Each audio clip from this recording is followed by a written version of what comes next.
isa ring Philippine Army Reservist. So makakakwentuhan natin siya ngayong gabi. Chef John, welcome po sa Jigo Live. Thank you, sir. Thank you, Chef John. Kami ito ang tuwa at nakasama ka namin ngayon. No? Matagal na kami magkaibigan ni Chef John, pero ngayon lang kami nagkasama ng live. No? At makakwentuhan natin si Chef John regarding sa kanyang career sa pagluluto na na-divert pa niya ngayon sa Philippine Army. Biro mo, di ba? Talagang meron pang mga ganung programa. So pag-usapan na natin ng maikse, no?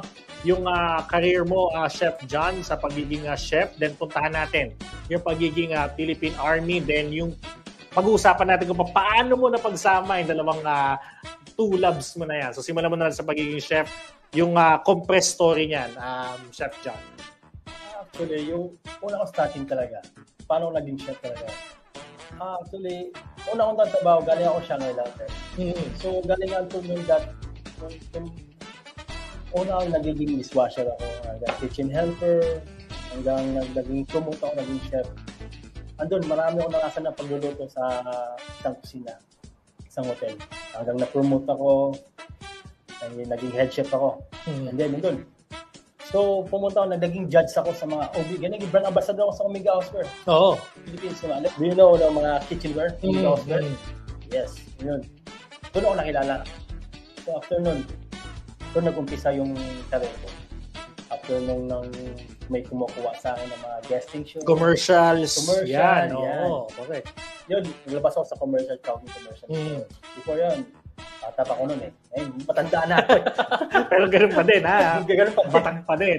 Then, after that, pagiging chef mo, na talagang celebrity chef, no? Yes, kung tatawagin natin, dahil syempre, lumalabas ka sa TV, presenter ka, commercial model ka. Mahirap ba maging ganun? Dahil syempre, pag chef ka, pawisin ka, expose ka sa init, sa mantika, pero kailangan mo pa rin maging fresh. Paano mo nababalanse yan, Chef John? Actually kasi, pagdating sa trabaho, kailangan focus ka sa trabaho mo, kailangan hindi ka pwede magpapastress. Kailangan yan. So, kailangan magpaano manage ng tao, kailangan nakangiti ka lang, hindi yung kailangan sa trabaho, kailangan masaya ka lang. Pag kumakain ako ng healthy foods, kailangan iba, papabata, di ba? So, yun, pag tutulog sa trabaho. Balanced diet. Tutulog ka lang. Nakakabata dyan yung, kasi nakafocus ako sa salad maker. Sa mga prutas, yan talagang dish. Ako yung head doon. Ayun. Diba? Shangri-La Hotel before. Sa salad. So, ibig sabihin yung mga healthy, mga kinukonsume natin. Yan ang forte mo sa madaling sabi. So, pag-usapan naman natin yung pagpasok mo ng Philippine Army as reservist. Paano yun? So, dati, pumasok kasi, may nagkumuha sa akin. So, kailangan lang Mobile Kitchen Army. So, ako yung kinuha nila. Kaya, na-promote ako sa Philippine Army before. So, kailangan nila kasi yung yun. Kaya, sabi ko, willing to learn, good servant, God countrymen. Para sa bayan yan Tumulong sa mga kabataan, sa mga tao, gano'n, pagpakain. So, kaya pumasok doon kasi. Actually, kaya nga, gusto ko maturuan ng mga Philippine Army din. Importante. Kaya nga, tinawag sa akin, Mobile Kitchen Army.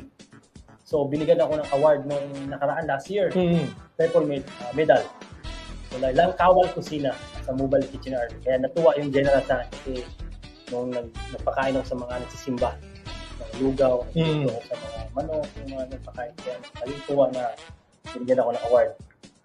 Nutritious meals ang labanan dito. Kaya kumbaga natuwa sila dahil kumbaga naging quality, no? Yung pagkain na sinuserve mula nung dumating ka. Although quality naman talaga, pero kumbaga mas lalo pang naging mas masustansya nung dumating ka. Dahil alam mo kung ano yung dapat iserve sa hindi. Yes. Then, paano mo na-maintain yon na dapat ganon all the time? Yung mga pagkain kasi, dapat yung pagpakain niya, lugaw lang dito namin. Fried chicken, kaldereta, gano'n. Kailangan bawal kasi yung pakain mo lang kumakalat. Okay. So, dapat kahit sabihin mo na gusto mong patikim sa kanila, yung mga specialty mo, hindi pa rin. Kailangan pa rin mag-stick dun sa healthy. Ayan. Kaya nga, luto ko kasi para papakain sa mga nakikita ko sa mga daan, sa mga tao, sa pakain. I-share namin mga blessing yun. Like medical mission. Kailangan namin yun. Ayun, di ba?